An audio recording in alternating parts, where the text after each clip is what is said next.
Hello guys, welcome to my YouTube channel electrical concept. आज मैं एक ट्रांसफार्मर का बहुत ही महत्वपूर्ण क्वेश्चन आपके सामने लेके आया हूं, जो काफ़ी ज़्यादा एग्जाम में पूछा जाता है। क्वेश्चन इस प्रकार है, the hysteresis and eddy current losses of a single phase transformer working on 200 volt 50 hertz supply are PH and PE respectively. एक single phase transformer 200 volt 50 hertz के सप्लाई पे जब कार्य करता है तो उसमें हिस्टेरिसिस लॉसेस जो होती है PH and eddy current losses PE होती है। The percentage decrease in this losses when operated on 160 volt 40 hertz supply would be respectively.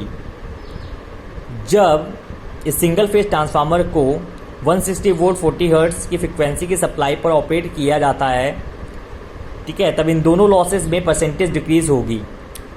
जैसा कि हम जानते हैं, as we know that in the case of transformer the flux is set up in the transformer core is constant.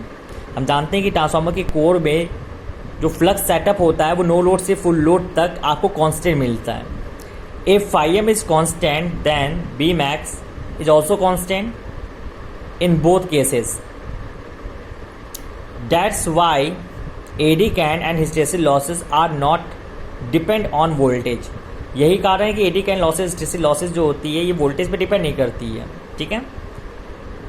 φm directly proportional होता है V/F and V/F directly proportional होता है core की फ्लक्स डेंसिटी Bmax के। φm constant है तो V/F का ratio constant होगा, V/F का रेशियो कांस्टेंट होगा तो Bmax कांस्टेंट मिल जाएगा। And also we know that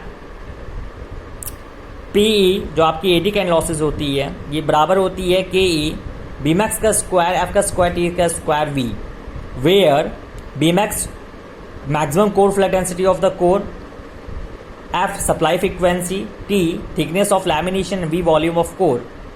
if KE Bmax का स्क्वायर T का square V are constant then eddy current losses directly proportional to F square.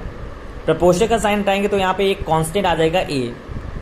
AD current losses is equal to AF का square, and also we know that hysteresis losses PS is equal to KH Bmax की power 1.6 F into V।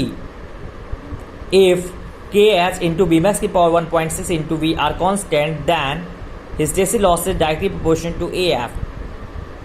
proportional का sign हटाएंगे तो यहाँ पे एक constant आ जाएगा B, that means hysteresis losses is equal to BF, जो कि iron losses PI is equal to होता है PE प्लस PH के।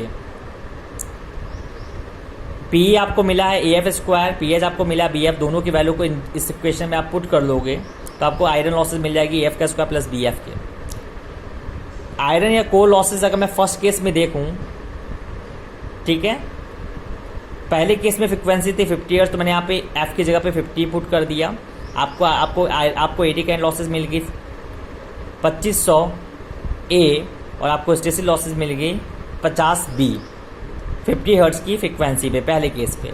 दूसरे केस पे अगर मैं आयरन लॉसेस निकालूं तो दूसरे केस पे फ्रिक्वेंसी थी 40 हर्ट्ज, तो जहाँ पे F था वहाँ पे आप 40 पुट कर दोगे तो दूसरे केस में आपको 40 हर्ट्ज की फ्रिक्वेंसी पे जो आपको एडी करंट लॉसेस मिल रही है वो मिल रही है 1600 A और हिस्टेरिसिस लॉसेस आपको मिल रही है 40 B। परसेंटेज डिक्रीज अगर मैं देखूं यहाँ पे एडी करंट लॉसेस और हिस्टेरिसिस लॉसेस में तो क्या आएगा।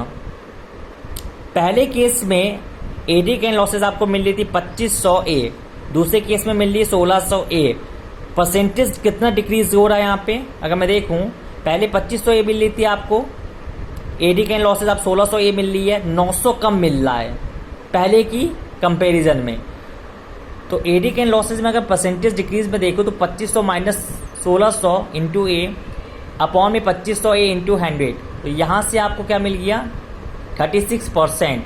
अगर मैं परसेंटेज डिक्रीज देखता हूँ हिस्टेरिसिस लॉसेस में तो वो आपका क्या आएगा, पहले केस में आपको हिस्टेरिसिस लॉसेस मिल रहा था 50 B, अब मिल रहा है 40 B, तो 50 में से 40 माइनस कर दोगे तो कितना मिल जाएगा 10 B अपॉन 50 B इंटू 100। तो हिस्टेरिसिस लॉसेस में जो आपका डिक्रीज हो रहा है कितने परसेंट वो हो रहा है आपका 20%। तो यही आपसे क्वेश्चन में पूछा था कि एडी करंट लॉसेस में कितना परसेंट डिक्रीज होगा 36%, हिस्टेरिसिस लॉसेस में कितना डिक्रीज होगा 20%। That's all. Thank you guys, please subscribe my channel.